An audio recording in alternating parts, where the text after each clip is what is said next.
All right, ladies and gentlemen, I'm back down here. This is the motor that's going into the Turbo Thunderbird project. It is a 5.0 HO out of a 95 SN95 Mustang. So I'm gonna tear it apart. The tuner, which is Eric, he wants me to take the heads off, and we're gonna end up putting new head gaskets in and new head bolts before we actually put it into the car, and just do some fresh gaskets and stuff, make sure everything is all hunky-dory. So I'm gonna start tearing it apart here shortly, and I guess keep y'all informed as I go, because I've never really done one of these. I've done Honda stuff like time and time again, but this looks a little bit more involved, maybe. Okay guys, I went ahead and took off the exhaust manifolds, the EGR valve, got the other exhaust manifold off. Then I took off the upper and the lower intake. It's pretty much cut and dry. The bolts just hold it down. The only thing that caught me off guard is there's a plate that covers the top of this upper intake manifold. You got to take that off because then there's two bolts that hold the upper to the lower intake manifold. And then there's just some bolts down this side and down that side that hold it, the lower intake to the actual heads.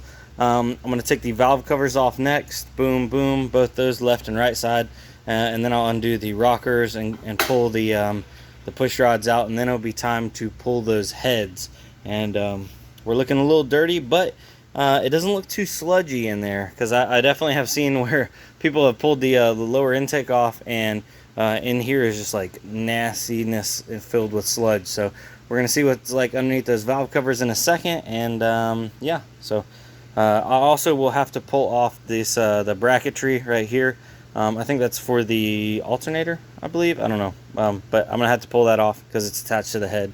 But yeah, we're looking mighty fine 59. So out of all of this that I pulled off, I will not be keeping. I also pulled the distributor out, but I will not be keeping these exhaust manifolds and the stock injectors. I won't be reusing those, but I will be reusing that lower intake, that upper intake. I think the fuel rails are good for 400 or 500 horsepower, so we'll be using those fuel rails. Yeah, so wham, bam, thank you, ma'am. Wow, that light is super bright over there. All right, well, let me get back to work, and I'll update y'all here in a hot minute.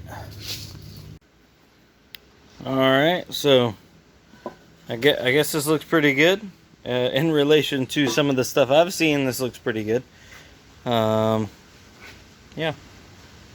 So I'll go ahead and I'll pop these rockers loose, get these all off, get those push rods out. The tuner said it is a good idea to replace these push rods because I'm thinking about doing a cam also while I'm into the motor, and he said that is a point of failure on the older push rods. So I guess I don't really need to keep the orientation of the push rods, do I? Because we're going to be replacing them. All right, let me get those out.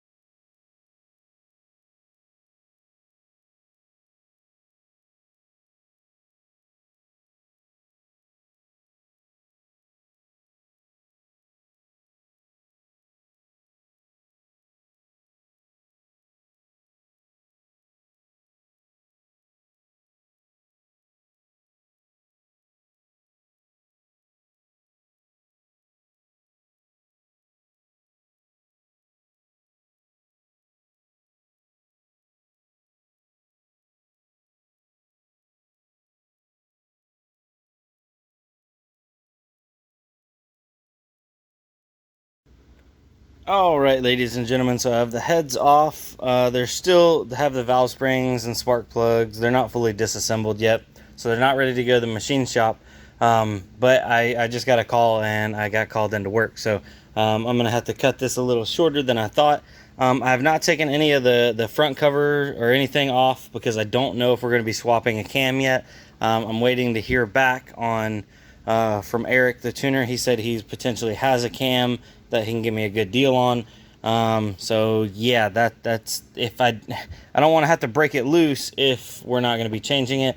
Although he'll probably want me to break it loose and put new gaskets on it anyway, because you know, he's a lot more thorough than me. But you know, on another subject, checking out all the cylinders. All the cylinders look good except for that one. It's got a little bit of surface rust in there. Let me see if I can show you guys. I think this is the one that had the blown head gasket. It's got a little bit of crummy junk, but see, now I am not a Mustang guy. I'm not a small block Ford guy. So if you're new to the channel and you're watching this stuff because you are a Mustang guy, in a Honda motor, heck, I'd throw some ball hone in that and I'd run it. I think that's plenty. You know, that's not bad at all. Now for a Ford motor, I don't know. I assume it's pretty similar. But yeah, so I'm excited with what I see. Eric hasn't seen it yet. He is the tuner that's helping me assemble this and get it ready for boost. He may see it and say that it's a problem. So I guess we'll have to stay tuned for that. But I am going ahead with taking these, or going to disassemble those and take those to the machine shop probably tomorrow or the next day when I have some free time. When I hear back about the cam, we potentially will be changing the cam out. If not, once I get those back from the machine shop, I'll be throwing it all back together with some new head gaskets, new head bolts, new intake manifold gaskets. I think there's a couple other things. I don't know. Basically, you know, new gaskets from here up. And then, what's the next step? Oh, I do need to pull the pan off and check the bottom end. I don't know if we might take off one of the caps. We might not. I'll kind of leave that up to Eric's judgment. I just want to roll it over and take the pan off and see what it looks like. It looks like the motor should be okay. You know, cross your fingers, but always good to take a double look down there. And then also while we're here, we're probably going to go ahead and weld the bung on for the oil drain for the turbo.